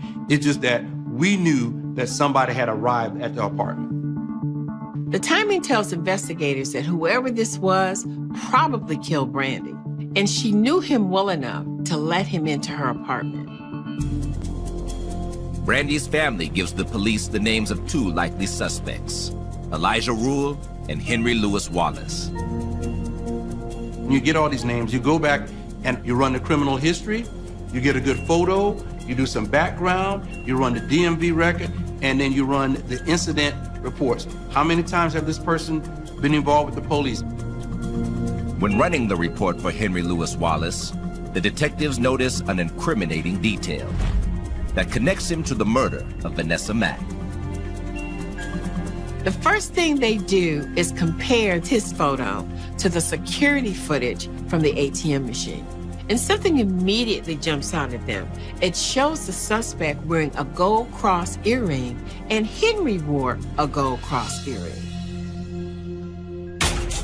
Investigators immediately move to track down 29-year-old Henry Louis Wallace in connection with the strangulations. But just as the manhunt gets underway, they discover that another young black woman's body has been found during the apartment canvass. They lived in the same complex, and the police found them within the 24-hour period. We go inside and we find Betty Bolcom halfway on the bed, halfway off the bed, and she too has a towel around her neck. The medical examiner's autopsy reveals blunt trauma injuries and strangulation. And the time of death several hours before Brandy Henderson. When you had the two murders at the Lake Apartments, similar modes and all of that stuff, they knew they then had a serial killer at that point.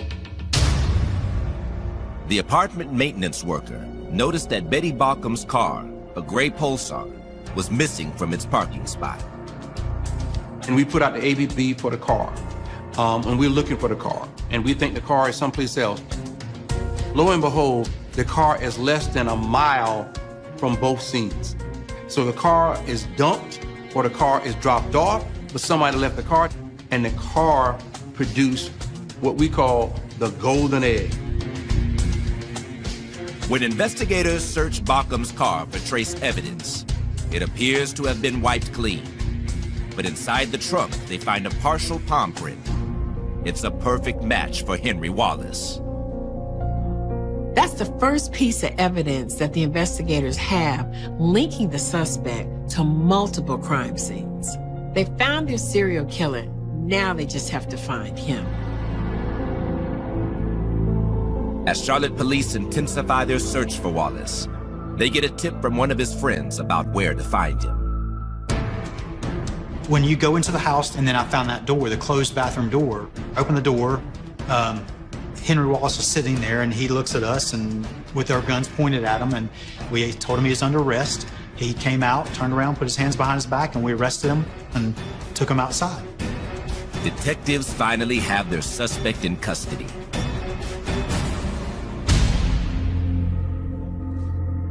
During questioning, Wallace refuses to talk.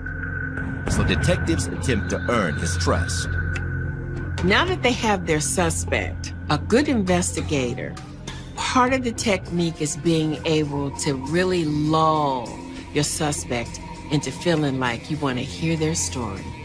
A false sense of security where he will tell you everything. He denied it at first, but then one of the officers said to pray. And he said, okay, give me a piece of paper, I'll write the names down.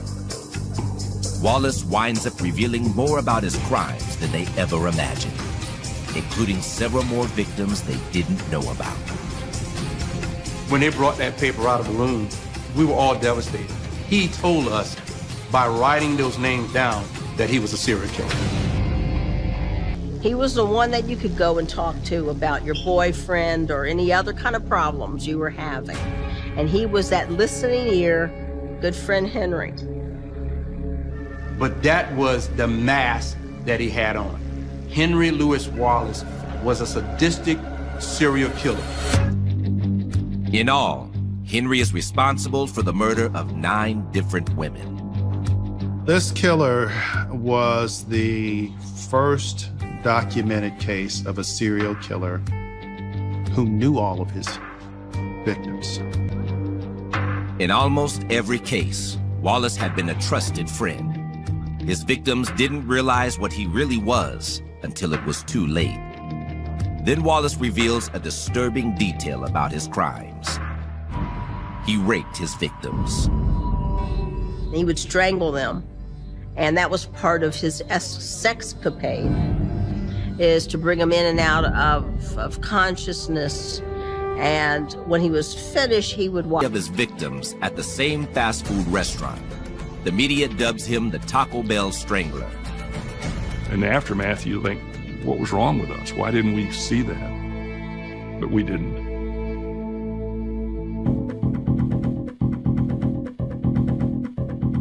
On January 7th, 1997, Wallace is found guilty of 9 counts of murder and 8 counts of rape.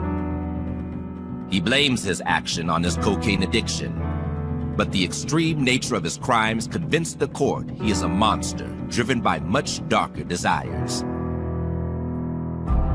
He is given 9 death sentences.